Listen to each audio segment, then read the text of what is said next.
तो विद्यार्थियों, आज हम लोग फेनोमेनोलॉजिकल इंक्वायरी के बारे में गहराई से अध्ययन करेंगे। तो पहले हमको समझ लेना है कि यह फेनोमेनोलॉजिकल इंक्वायरी क्या होता है। इसको हिंदी में हम घटना संबंधी पूछताछ भी कहते हैं, घटना संबंधी शोध भी कहते हैं। इसके अंतर्गत शोधकर्ता किसी भी घटना के गहराई में जाकर पता लगाता है। इसके अंतर्गत शोधकर्ता मानव व्यवहार का बहुत ही गहराई पूर्वक अध्ययन करता है।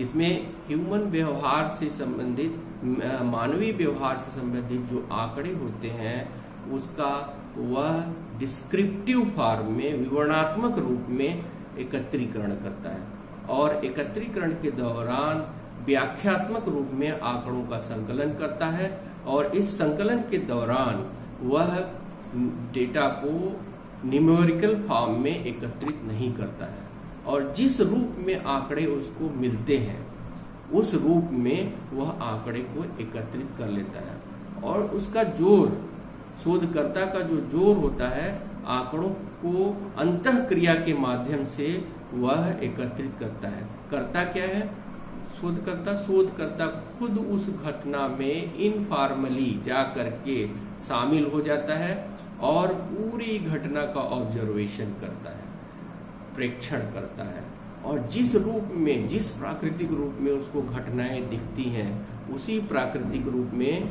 उस घटना को वह रिकॉर्ड कर लेता है।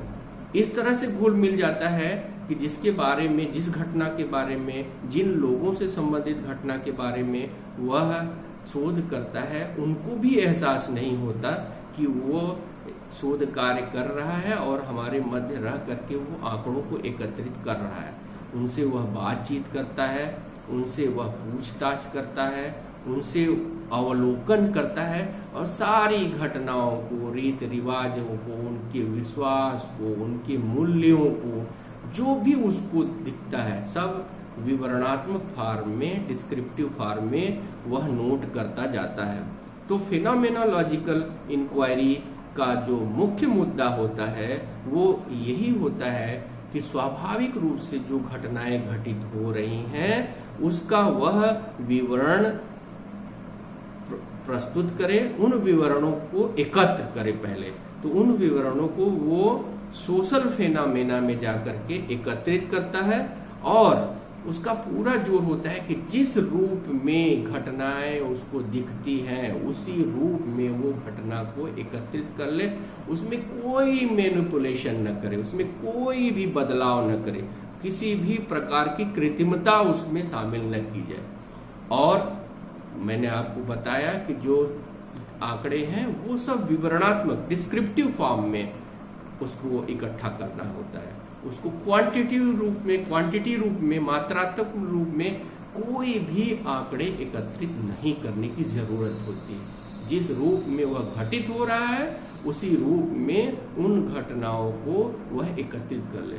तो विस्तृत रूप से फेनोमेनोलॉजिकल इंक्वायरी को समझने के लिए हमें फेनोमेनोलॉजिकल इंक्वायरी की विशेषताओं को भी जानना चाहिए। अगर हम फेनोमेनोलॉजिकल विशेषताओं को जान जाते, फेनोमेनोलॉजिकल इंक्वायरी की विशेषताओं को जान जाते हैं तो हमें कतई फेनोमेनोलॉजिकल इंक्वायरी को समझने में कोई कठिनाई नहीं होने वाली है।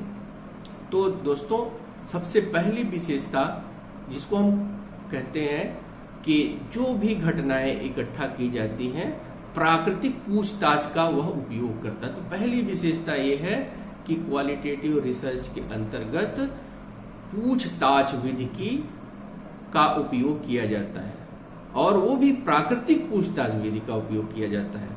तो qualitative research makes uses of naturalistic inquiry, तो नेचुरलिस्टिक इंक्वायरी का वह उपयोग करता है।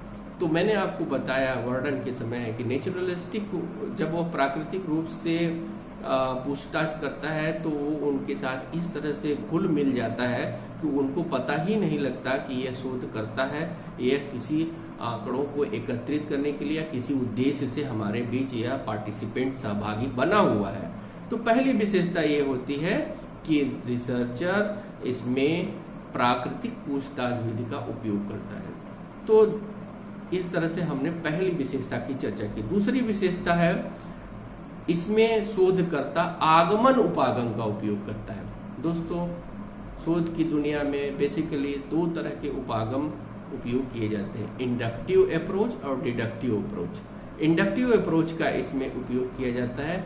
इसके अंतर्गत क्या करता है कि वहाँ छोटी छोटी घटनाओं को शोधकर्ता रिकॉर्ड करता जाता है, उसकी व्याख्या को अपने फाइल में नोट करता जाता है, अपने नोट पैड पे लिखता जाता है और सबको वो एकत्रित करता जाता है।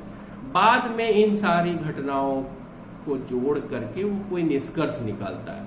तो आगमन विधि के अंतर्गत हम पहले डिस्क्रिप्शन देते हैं, यानी उदाहरण देते हैं, और बाद में एक नियम या निष्कर्ष निकालते हैं। ठीक इसी तरह से जब हम फेनोमेनोलॉजिकल इंक्वायरी में इसकी विशेषता के रूप में इंडक्टिव अप्रोच कहते हैं, तो इसमें भी यही काम करते हैं कि हम इसमें सारे घटनाओं को, जो भी उदाहरण मूल्यों से संबंधित, प्रथाओं से संबंधित, संस्कृतियों से संबंधित, विश्वासों से संबंधित जो भी कथानक उसको मिलता है उसको वह नोट करता जाता है और बाद में इसका निष्कर्षीकरण करता है। तो दो विशेषता, पहला इसमें प्राकृतिक पूछताछ का उपयोग किया जाता है और दूसरा इसमें आगमन विधि का या आगमन उपागम का उपयोग किया जाता है।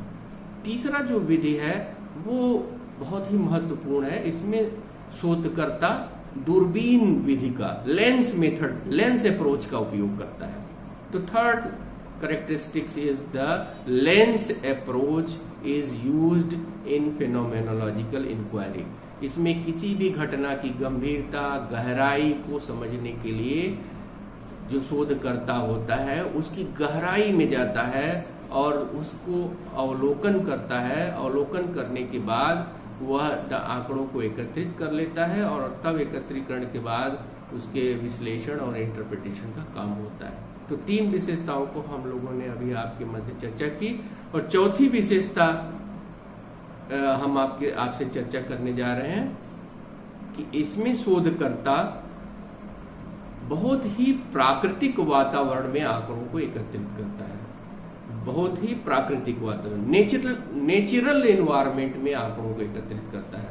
कहने का तात्पर्य यह है कि नियंत्रित वातावरण में, नियंत्रित स्थिति में, कंट्रोल सिचुएशन में आंकड़ों को एकत्रित नहीं करता है, क्योंकि जब आंकड़े आप नियंत्रित परिस्थितियों में करते हैं तो वो आंकड़े कुछ और बयां करने लगते हैं। लेकिन जब आंकड़ों को आप प्राकृतिक वातावरण में एकत्रित करते हैं तो जो घटनाएं हैं, घटनाओं को उसी फॉर्म में आप अवलोकित कर लेते हैं, इकट्ठा कर लेते हैं। तो इस तरह से दोस्तों चार विशेषताओं का हमने चर्चा किया। पांचवा विशेषता, इसमें पर्पजिव सैंपलिंग का उपयोग किया जाता है।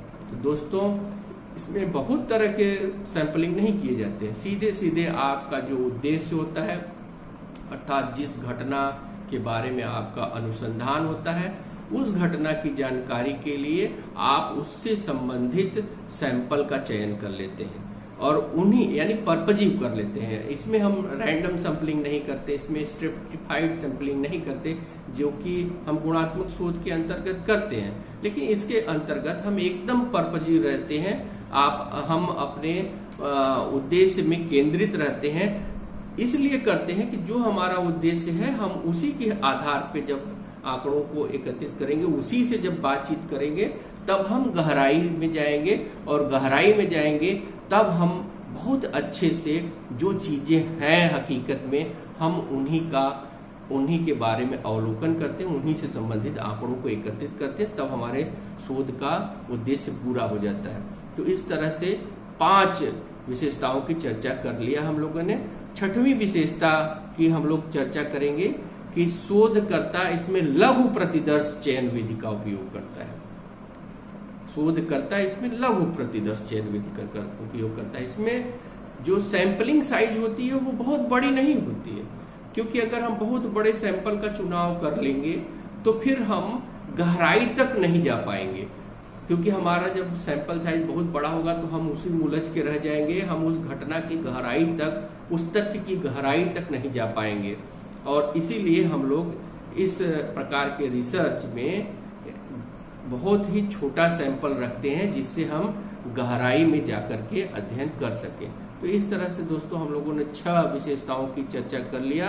अब हम लोग 7वीं विशेषता का चर्चा करेंगे कि जो शोधकर्ता होता है, जो कि फेनोमेनोलॉजिकल रिसर्च में इन्वॉल्व होता है, उसकी अपनी समझ का, उसके अपने अनुभव का और उसकी अपनी अंतर्दृष्टि का भी प्रभाव आंकड़ों के एकत्रीकरण पे पड़ता है।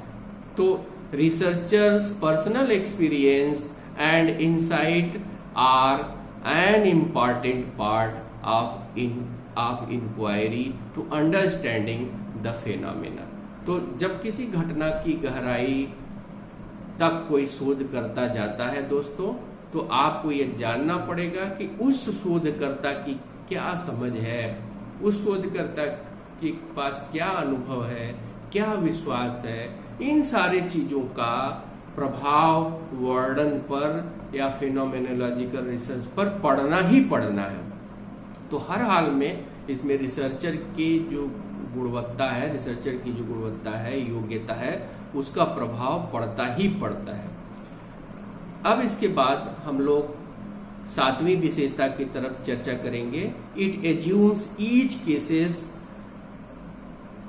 As special and unique. दोस्तों इसमें शोधकर्ता जो भी केसेस पाए जाते हैं सभी को वह यूनिक और स्पेशल के रूप में ट्रीट करता है, विशिष्ट एवं अद्वितीय घटना के रूप में उसको देखता है। क्योंकि अगर वो हल्के में लेगा उस घटना को, उस फेनोमेनोलॉजी को, तो फिर उस घटना के साथ, उस शोध के साथ वह बहुत न्याय नहीं कर पाएगा। तो जब शोधकर्ता इसमें शोध करने जाता है तो इसमें हर केस को वह बहुत ही स्पेशल और यूनिक ढंग से ट्रीट करता है। तो दोस्तों इस तरह से 8 विशेषताओं की हम लोगों ने चर्चा कर ली है। 9वीं विशेषता है qualitative research is concerned with opinion, experience and feeling of an individual.